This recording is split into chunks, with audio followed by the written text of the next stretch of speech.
Anything to look at in here? No.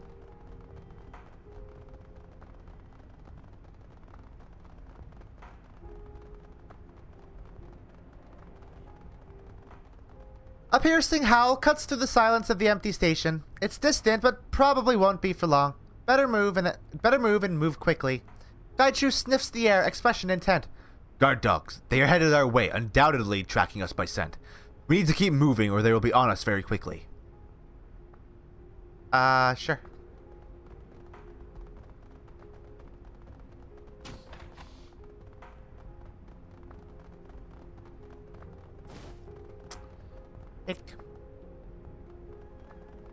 I'll take that. That's mine now. Huh. Was this? This control panel seems to connect to the backup generators powering the disused section of the old central MTR station. The readouts indicate that backup batteries have sufficient power to keep the lights on, but the remainder of the power is devoted to operating secondary doors. If you can turn this off, you can prevent the knight errant forces from getting in except from the way you came. Cool. Excellent.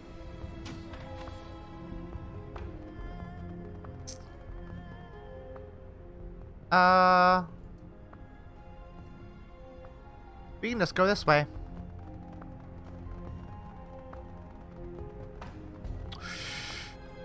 Or...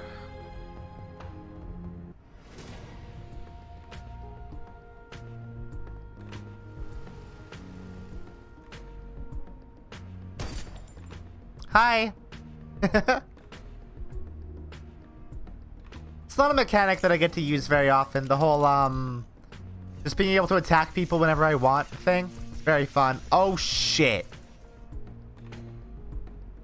Okay, I maybe underestimated how much of a problem this will be.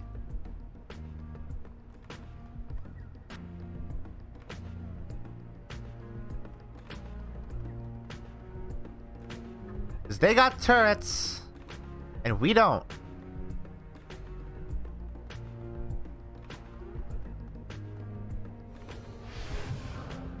Wait, what? Why'd you do that?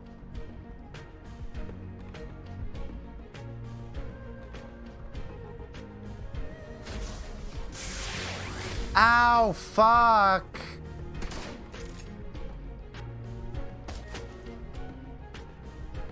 You hurt my drone, lady.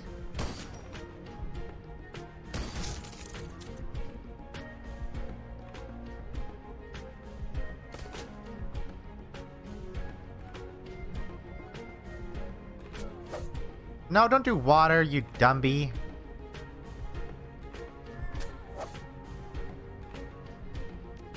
Gun. Ow. Ow.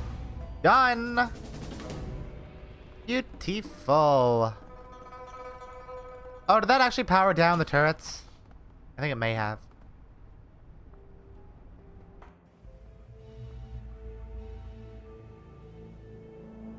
Radical.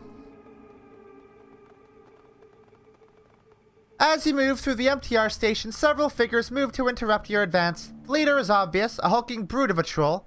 He cradles a heavy assault rifle in the crook of his cyberarm and reeks of stale cigarettes and casual brutalty.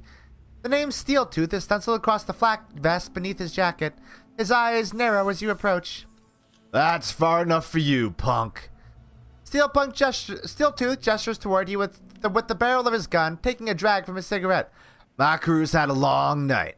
Nerves a little raw, you know. Crunching somebody's face always brightens my mood.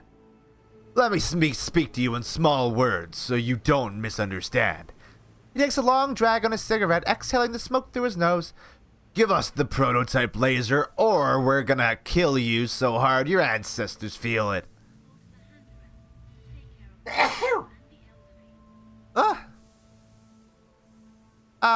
Try it. Watch how fast they air you out. Steeltooth snorts, baring his tusks. You could try. Platform 6 is already painted with what's left of another team who didn't surrender. Turns out they didn't have the prototype. Maybe you do. Gobbet rolls her eyes, waving a dismissive hand at Steeltooth. Listen, we're all super impressed by the size of your gun, really. But we're not really inclined to give anything to a dumb thug like you. Adults are talking, little girl. Once they're done, maybe you'll be able to run along home and play with your dollies. Until then, shut the hell up. The troll takes one last drag of his cigarette before spitting the butt out onto the tiled floor. Right. Cigarette's done, which means your time's up. Hand over the prototype. Now. You must be that genius Ares caught breaking in. Twice. In one night. What are you talking about? Don't be stupid. The troll's shifting stance and wary eyes indicate the depth of his ability to lie. About the same as a puddle. You came in the front door first, and then you came back dressed as a janitor. Hey, shut up, okay? Just shut up. I was doing legwork and the suits weren't telling me nothing. So I had to get in and root out a bit, you know? Steeltooth is becoming increasingly agitated. Want to keep your arms? You don't tell anybody about that. I'm not giving you a damn...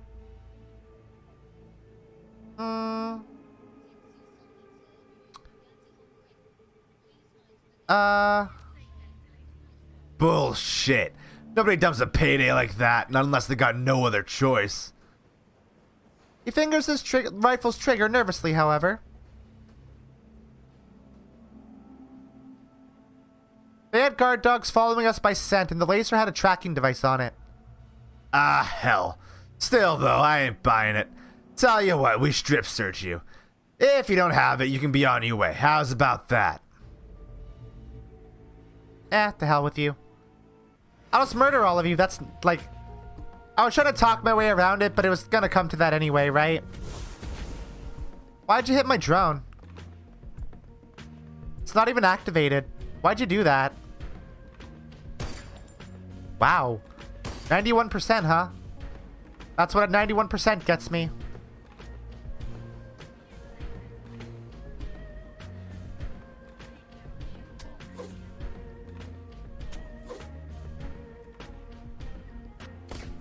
What? Raptor, please. Good. Good job, Gobbit. I like how they thought they were so tough when there's 8 of us and 4 of them. Wait, where'd that come from? Did you summon that? Wow! Big dead.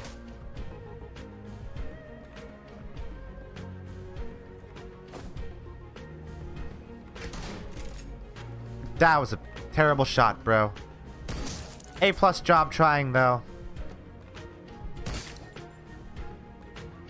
Gaichu, do you want to finish him off? Great. The MTR train awaits. With it, the promise of safety and freedom from any more unforeseen complications. The Jarl nods in appreciation, extending a hand to you. Thanks for all the help tonight. I don't know if I'd have been able to get out of there without you. The world's better off with people like you. The world's better off with people like you in it. What will you do now? He shrugs and grins. The usual. Make a handoff, get paid. Probably take a few more jobs out here. Got a lot of debts to pay off, you know? Nothing's free in this life. You keep safe out there, okay? We all gotta stick together. If we don't, we end up with bullets in our back. Take care, Jarl. Bye. We're done here. Rad.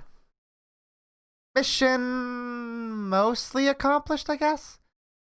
The MTR train pulls away from the station. You become lost in the crowd. Just another face traveling from Central toward Kowloon.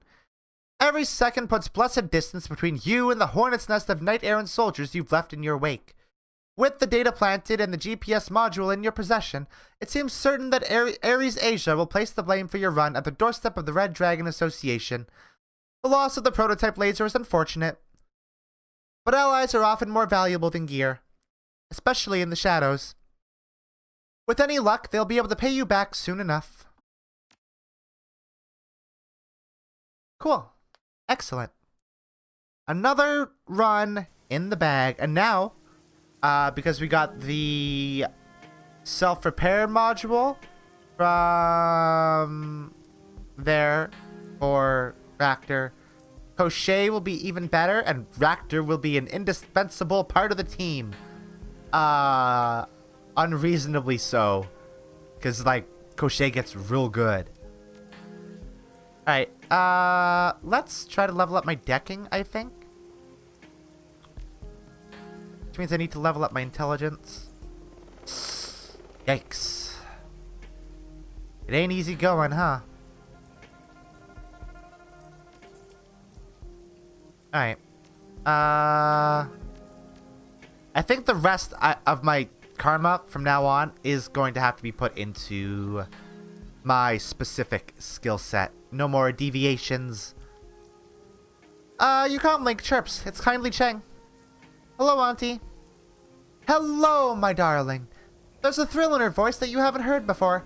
Come see me at once. I have something I want to show you. Your crew is already here. You sound excited, Auntie. She lets out a cold little chuckle. Oh, yes, my sweet. Yes, I am. I'll see you shortly. Alright, I'm gonna go get paid first, though, Auntie. I hope that's okay.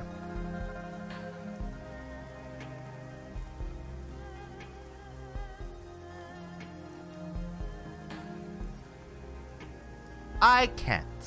Okay. Never mind. We'll get paid later.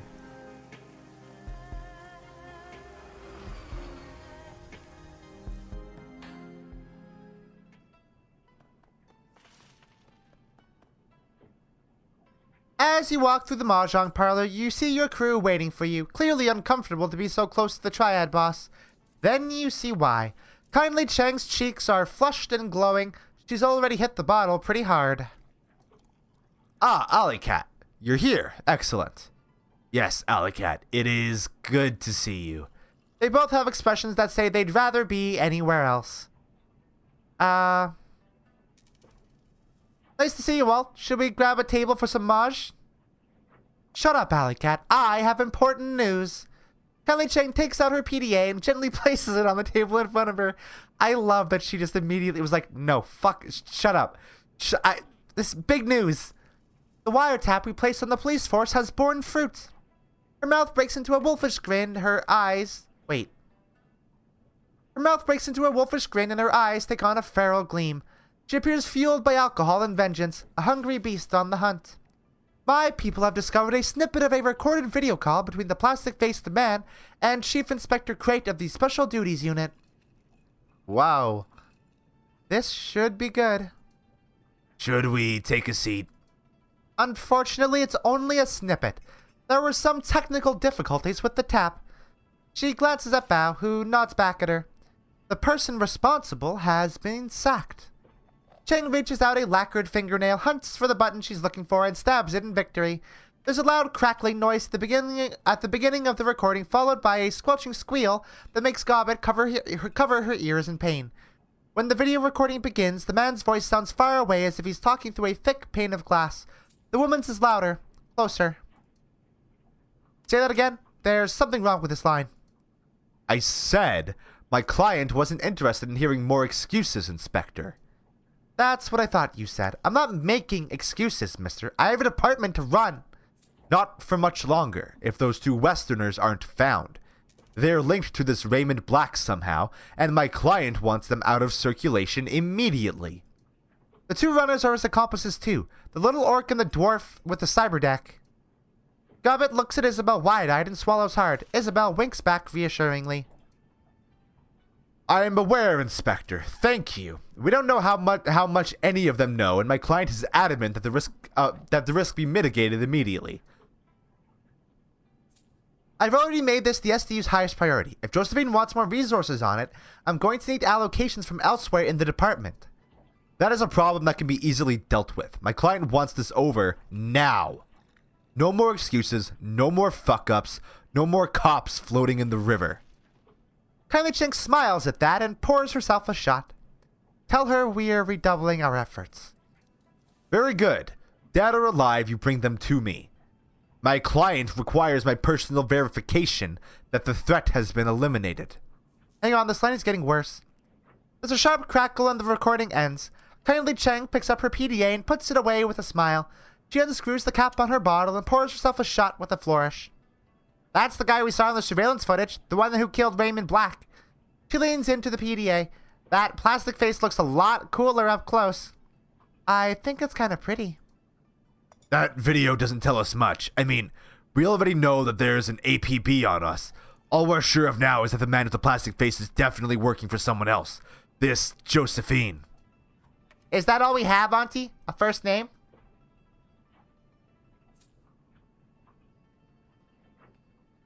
It's not just a first name, Gobbit dear. It's the first name. Josephine Sang. She's the one pulling the strings. Kindly downs her shot and slams the glass upside down on her table. That disease-riddled dog fucker. I should have known it was her from the beginning. She drums her fingers on the table in front of her, and she had the nerve to call down the heat on my runners? On Nightjar? Oh, that scabrous fossil is going to pay. So a friend of yours? Chang makes a wet hacking noise in the back of her throat and spits on the floor. She's the CEO of Sang Mechanical Services and a member of the Hong Kong Executive Council. Her face turns to a mask of disgust. Josephine dog fucking Sang. CEO, huh? What do you know about her? She was Hong Kong Philanthropist of the Year in 2054 and 2055. Children's hospitals, homeless shelters, food distribution centers. Good causes, and the kind that get good PR because people are too lazy and myopic to look for the real people doing the hard work. The face-to-face with the poor work. Don't be so cynical, Isabel. Auntie Chang smiles at her sweetly. Coming face-to-face with the unsanitized for video poor is distasteful, dear. You know that. Her face gets stony. Beyond being a CEO and a philanthropist, I also know that Josephine Sang is a lying, conniving bitch. Philanthropist and bitch? Those two things sound mutually exclusive. She snorts derisively. Wake up, alley cat. Power is power. Whether you're providing children with 3 hots and a cot, or you're negotiating a treaty with a multinational, it's all the same. I'm not getting a big wave of respect coming off of you, Auntie. Whatever gave you that impression, my sweet? Her wolfish smile returns. No, my darling, I don't like Josephine Sang, and I'm going to fuck her up. I'm going to fuck her up bad. Care to elaborate on that, Auntie? No. She picks up her bottle of swill. Its turpentine fumes drift your way. Not now, not today, but you'll be there, my darling. I'll make it a party. What is Sang Mechanical Services? Josephine's baby. It was a B-rated corporation before she married into the Sang family. But after she fought for and won the contract to rebuild Kowloon Walled City, their fortunes rose high. They began a rise to power that eventually landed Josephine on the Executive Council. Wait, so there's a connection between Josephine Sang and the Walled City? Yes, the same place Raymond Black hired my runners to take him. I've already connected the dots. You didn't connect shit, I've connected them. I don't know what it means, but it clearly means something. What do you think the connection is between Josephine Sang and this plastic-faced man? I don't know yet, but I will. He called her his client. That may be some sort of lead we can follow. Chang nods at Wu. Her glance lingers at his biceps a moment before continuing. Oh, I see. Ha. Really? Really, Auntie? You're, okay. Right. All we know is that he is her instrument, the one who killed Raymond Black. Raymond's not dead. Yes, you may have mentioned that before, gun show. She smiles at him reprovingly. Regardless, the plastic-faced man is still our best lead for figuring out what's going on. Remind me who this executive council is again? May I, Auntie? Isabel breaks in, giving kindly Chang a chance to calm down a bit. Hong Kong is run by a consortium of powerful corporations called the Board of Governors, who set up the Executive Council, an 8-member committee of exemplary Hong Kong citizens, to represent the people and run the city on their behalf. But, of course, you don't vote for them. That would be too unpredictable. Instead, every 2 years, 2 executive council slots come up for election, and the corporations on the Board of Governors put up some possible candidates and vote amongst themselves in a closed-door session. Closed door? I'm shocked. Of course. Every single one of these candidates is on some corporation's payroll somehow. Wham bam, instant government. Let's cut to the chase. What's our next step? There's nothing we can do to touch Josephine Sang, as much as I hate to admit it, but the plastic-faced man is a different story. He's a third-party operative who's been careless, and he'll live to regret it. Her little black eyes turn stony. For a while. If Sang thinks she can take out 2 of my runners and get away with it, I'm going to have to explain things to her. She pulls out a thin black cigar and runs it beneath her nose. We're going to find the plastic-faced man, and we are going to hurt him. We'll hurt him until we know everything he does, and then we will use that to strike back at Josephine Sang. She lights her cigar and takes a deep, deep pull. You will have your vengeance, and I will have my own satisfaction. She turns away and picks up the bottle. Now get out. I have work to do. Alright. Cool. Cool, Auntie. God, I love Auntie Chang.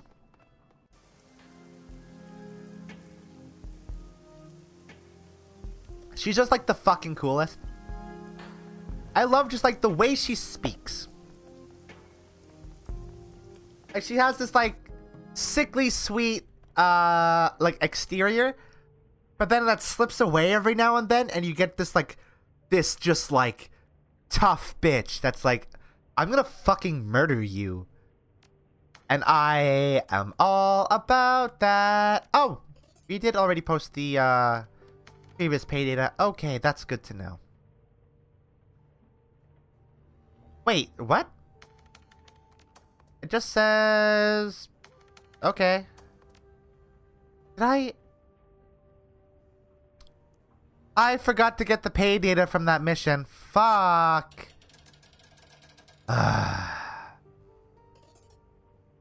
Ooh, that's a bit more money. Alright. Hey, Seattle. I think I can add a little context to that thing between Auntie and Josephine Sang. You know, the thing that makes Auntie hit the sauce and talk revenge. This is a combo of stuff I heard and stuff I put together myself, so your mileage may vary. For years, the Yellow Lotus acted as tax collectors within the Walled City. Since the Walled City was built by Josephine Sang and the Yellow Lotus was run by Auntie Chang, they must have had a working business relationship. For a while, at least. From what Nightjar told me, he was her favorite. You got that, right? Auntie was known as a real up-and-comer back then. She was on the fast track to be the next Yellow Lotus 438. Yeah, that's a big deal gig, Seattle. Money and power galore. Now, you need to know that there were a lot of triads and corps doing biz in the Walled City. All sorts of stuff. Sometimes they work together nicely, and sometimes people get bloody.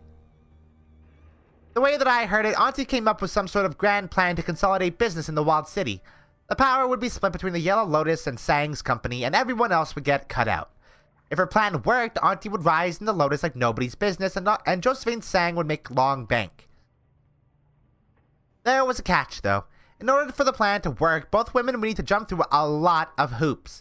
There would be street-level maneuvering and power plays on Auntie's side, and blackmail and negotiations on the corporate level from Josephine Sang. My info gets sketchy here. From what I've pieced together, Sang went behind Auntie's back and took her plan to her boss, a 438 named Wong Lun Fat. They cut kindly out of her own plan. Why'd Sang do that? My guess is that she saw Auntie as some sort of threat. People in the know say that Wong Lun Fat is weak and greedy. She can be manipulated if her palm remains well greased. Long story short, power was consolidated in the Walled City just like Auntie planned, only she didn't wind up getting any of it. Her climb up the Lotus ladder came to an abrupt halt.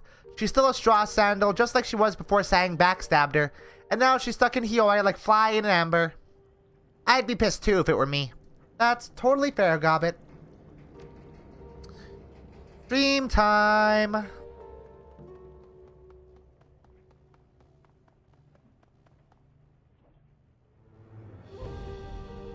A stabbing pain in your stomach jolts you awake. Your entire abdomen is cramping up.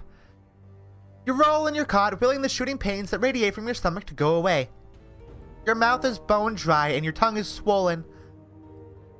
It feels thick and inarticulate, like a useless slab of meat.